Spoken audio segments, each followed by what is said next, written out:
ఇప్పుడు మీరు చూస్తున్నారు నారాయణ లాంటి వ్యక్తిని ఎన్ని ఇబ్బందులు పెడుతున్నారో మీరు చూస్తున్నారు. కానీ నారాయణ గారు కూడా ఒకటి ఆలోచించారు, పర్వాలేదు నేను పోరాడతాను, నేను ఏ తప్పు చేయబోను అని ధైర్యంగా పోరాడే వ్యక్తి నారాయణ గారు. అంటే ఒకరిని కాదు, ఇంకొక ఆరిపోయే దీపం ఒక వెలుగు ఆరిపోతుంది, ఆ పరిస్థితిలో ఉంది. అందుకే ఇప్పుడు కొత్త వ్యవస్థ ఒకటి పెట్టారు, డిఆర్ఐ అంట.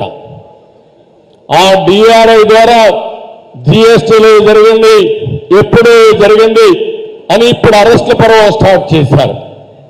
నేను ఒకటే అధికారుల తరంగా చెప్తున్నా, అన్ని రికార్డులు ఉంటాయి. మీరు తప్పుడు రికార్డులు సృష్టించి తప్పుడు పనులు చేస్తే జగన్మోహన్ రెడ్డితో సహా మీరు కూడా జైలుకు పోతారు. జాగ్రత్తగా ఉండమని కూడా హెచ్చరిస్తున్నా. నాకు అన్నీ తెలుసు, అందరి వాచ్ చేస్తున్నాం. మీ భయం